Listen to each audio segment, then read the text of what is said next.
Sir आप इतनी मेहनत करते हैं, इतने कामयाबी से प्रोजेक्ट चलाते हैं, एक दिन की आपकी रूटीन क्या होती है? मैं सुबह उठता हूँ कोई 5:45 बजे, और ये मेरी आमतौर पे अहलिया उठाती है या मेरी छोटी बेटी उठाती है। तो उठाने के बाद वो जो सुबह के अज़कार है वो ज़ोर से पढ़ती है, मैं उसके साथ 3-3 दफ़ा पढ़ता हूँ। फिर हम नमाज़ फ़जर पढ़ते हैं, और फजर पढ़ने के बाद मैंने तस्बीह करनी होती तो मैं फिर सैर पे चला जाता हूँ। जिस रोज़ बहुत ठंड हो तो उस रोज़ मैं फिर अपने जो हमारे पीछे लॉन उसमें वॉक कर लेता हूँ। और वो वॉक मैं सिर्फ सेहत के लिए नहीं करता, वो मुझे चूँकि अल्लाह से इज़हार मोहब्बत करना होता है इसलिए कर रहा होता हूँ। और फिर वापस जब आता हूँ तो अखबार का नशा के बिना मैं दिन का आगाज़ नहीं करता। हमारी जो अखबार है वो 8:30 आती थी, तो फिर एक रोज़ मैं बाहर बैठा रहा टहलता रहा कि कोई बंदा तो होगा जो अर्ली अखबार देने आता होगा। तो एक साहब फिर वो 7:15 बजे मैंने पकड़े।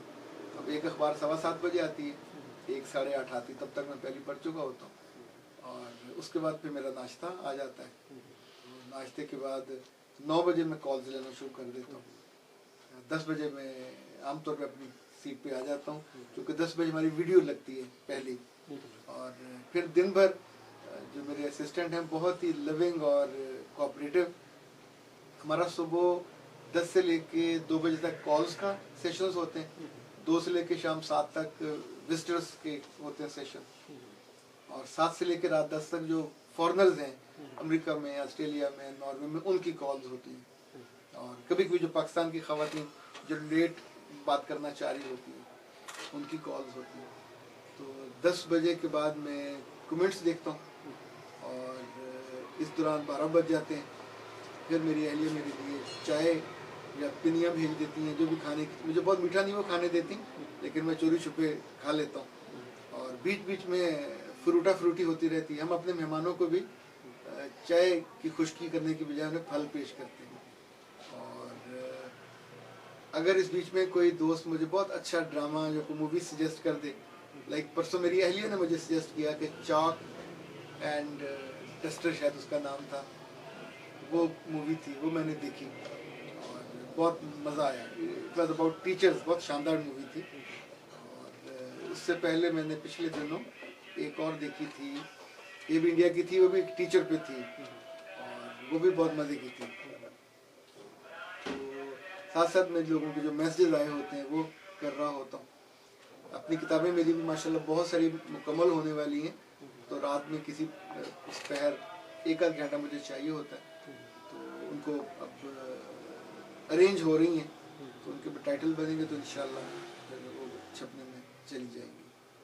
तो 2 बजे, हाँ मैं ईशा सोने से पहले पढ़ता हूँ, ईशा में बहुत लेट पढ़ता हूँ, और बाकी नमाज़ें साथ साथ पढ़ रहे होते हैं, और बस ये मामूल चल रहा है। किन मौज़ूआत पर ज़्यादा बुक्स पढ़ते हैं? पढ़ने का मौका कम मिलता है। यानी अभी मैंने पिछले दिनों जो किताबें इस वक्त लेटेस्ट छपी थी, कराची में एक हमारे हैं दोस्त, उन्होंने वो बुक्स का बिजनेस करते हैं, उन्होंने बताया कि ये 25-30 नई आई हैं, तो मैंने सारी उनसे मंगवा ली। और अभी मुझे उनको पढ़ने का मौका नहीं मिला। 1-2 मैंने देखी, सब वो सारी अंग्रेज़ी में है। उर्दू वाली इन दोनों लिटरेचर बहुत कम लिखा जा रहा है, आई डोंट नो क्या वजह है। सेल्फ हेल्प में बहुत सारी आती हैं। मुझे इन दोनों जो लोगों के सवाल पढ़ने का मौका मिलता है, उनकी फ़ोन कॉल्स, उनके मैसेजेस, तो ये थोड़ी दुनिया किताबों से ज़रा वो है, हटवी है। और अलबत्ता किताब से मैं कोशिश करता हूँ बीच में कहीं ना कहीं शेख सादी की, मौलाना रूम की कोई चीज़ जो आ रही हो वो उसको मैं देखता रहूँ। और इसी तौर पे नबी सल्लल्लाहु अलैहि वसल्लम के बारे में उन्होंने किताब एक लिख रहा हूँ, आलमोस्ट मुकम्मल होने वाली है। और वो एक उसके लिए फिर चीज़ें अपने पढ़ने का मौका मिलता है। खुशी और गम जिंदगी का हिस्सा है, वो कौन सा लम्हा था जो बहुत ज़्यादा दुख का था? मैं आपको सच बताऊं, मैं बहुत खुशबख्त आदमी हूँ।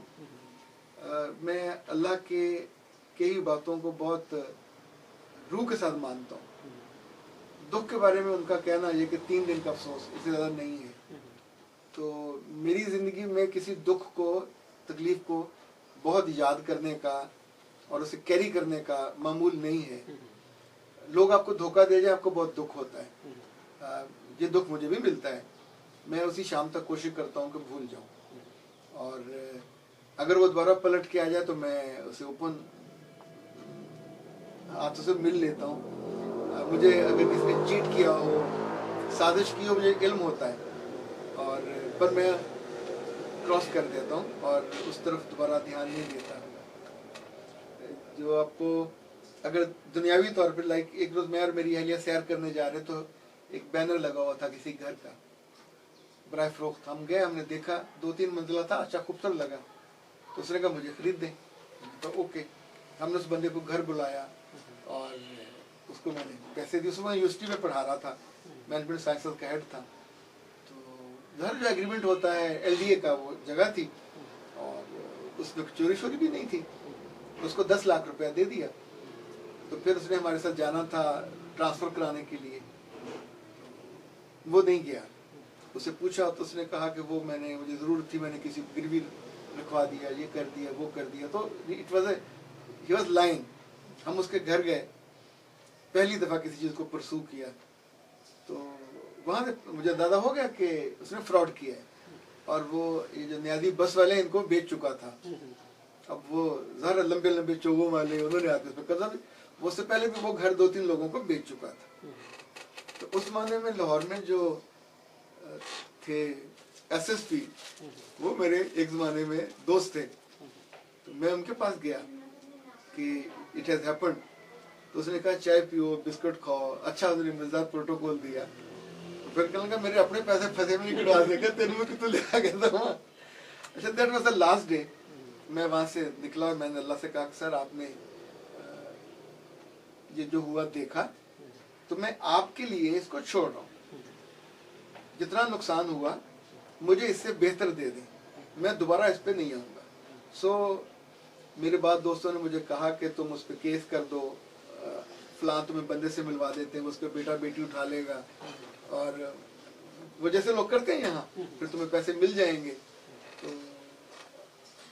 میں نے ان کی بات نہیں مانی۔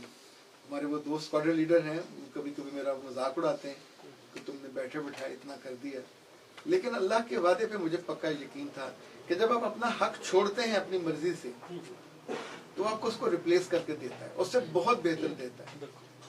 میرے رب نے مجھے اس سے 10 گنا زیادہ خوبصورت، 10 گنا زیادہ بہترین اچھی لوکیشن پہ، یعنی جس کے بارے میں نے سوچا بھی نہیں تھا، وہ عطا کر دیا، اور 1 سال کے اندر اندر جو مجھے مل گیا۔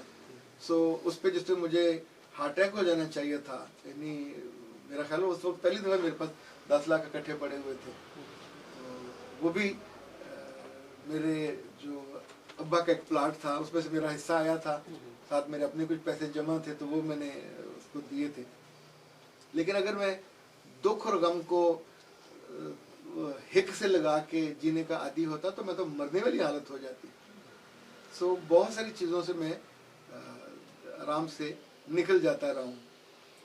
پچھلے دنوں دبئی جانا تھا، وہاں میرے پروگرامز تھے، اور پاکستان ڈے پہ اچھا جس نے مجھے وصول کرنا تھا وہ ایئرپورٹ پہ پہنچ گیا، ظاہر 2-2.5 گھنٹے کی تو فلائٹ تھی، تو میں گھر سے لیٹ نکلا، اچھا پہنچ جاتے ہیں، تو میرا جو اسسٹنٹ تھا اس نے مجھے ڈراپ کیا، میں اندر گیا، اس وقت آدھا گھنٹہ رہتا تھا۔ اچھا میرے دن میں تھا کہ جاؤں گا، جاتے ہی بورڈنگ کارڈ لوں گا تو جہاز میں چلا جاؤں گا، تو وہ گیا تو کاؤنٹر بند تھا، میں نے پوچھا کیا ہوا، اس نے کہا سر آپ نے 3 گھنٹے پہلے آنا تھا۔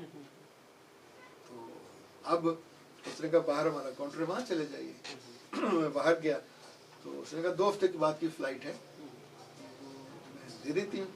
تو میں نے کہا میری 3 دن بعد تو واپسی ہے، واپسی کی ٹکٹ میرے پاس تھی۔ اچھا پھر ہم نے شارجہ کا دیکھا، ابو ظہبی کا دیکھا، 80 ہزار کی ٹکٹس تھیں پر کوئی بھی نہیں مل رہی تھی۔ انفیکٹ پھر اس وقت میں نے کسی اور کو بلیم کرنے کی بجائے کہ جی بڑا رش تھا، ان دنوں فلائٹیں بند ہوئی ہوئی تھیں تو ایئرپورٹ پہ رش پڑا تھا، اندر جانے کی جگہ ہی نہیں بنتی تھی، تو simple that was my mistake, مجھے پہلے جانا چاہیے تھا، مجھے وقت سے پہلے تیار ہو کے 3 گھنٹے کا حساب رکھنا چاہیے تھا۔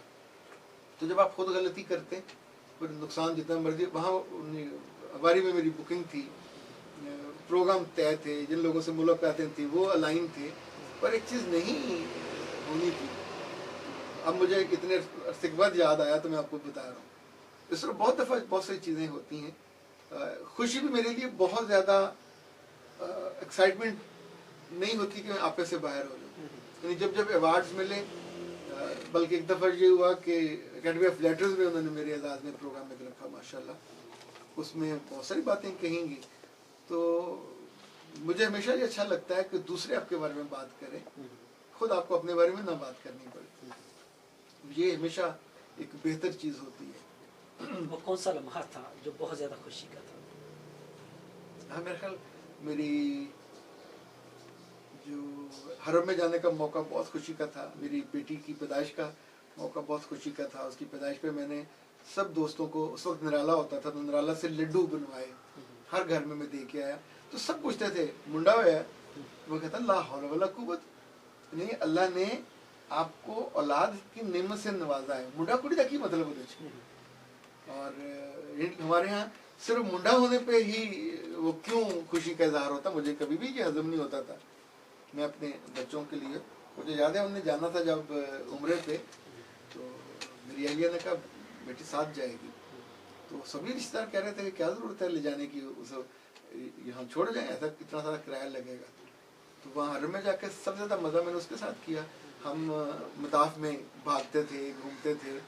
और फिर मुझे याद जिस वक्त आना था तो मेरी बेटी ने मुझे कहा कि बाबा ये अरबी लोग हैं, ये चीज़ें बांटते हैं, कोई दूध बांट रहा है, कोई बर्गर बांट रहा है, कोई फल बांट रहा है, तो पाकिस्तानी क्यों नहीं बांटते?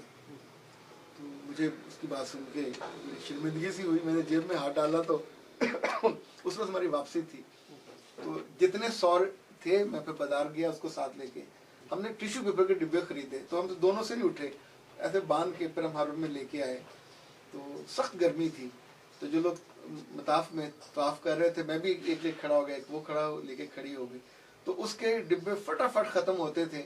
और साथ साथ हर अर्बन आके प्यार करती, कोई से 5 रियाल दे जाती, कोई उसको दुआ दे के जाती, मुस्कुराती। तो फिर हमारा मुकाबला शुरू हो गया। तो हर मैं हार गया, उसके डिब्बे फटाफट ख़त्म होते थे। इनफैक्ट वहाँ मैंने वो लज्जत भी महसूस की कि अल्लाह के मेहमानों की खिदमत का कितना मज़ा आता है। और वो अरब का जो कल्चर है कि वो बिछ बिछ जाते हैं खाना खिलाते हुए, खिदमत करते हुए, ख़ास तौर पे इफ्तारियों पे। अच्छा, ये मज़ा अगर आपको आने लग जाए तो इसका बहुत फिर लुत्फ़ आता है। फिर आप उसके, पाकिस्तान में कितने लोग हैं जो दस्तरखान बिछाते हैं, उनका नाम भी कोई नहीं जानता, पर मेरा रब तो उनको जानता है। उनकी खिदमत कितने लोग हैं, बच्चियों की शादियाँ करवाते हैं, खर्च करते हैं। सो ये एक लज्जत फिर आपको खुशी देने वाली भी होती है कि जिसके लिए आप कर रहे हैं वो तो जानता होता है।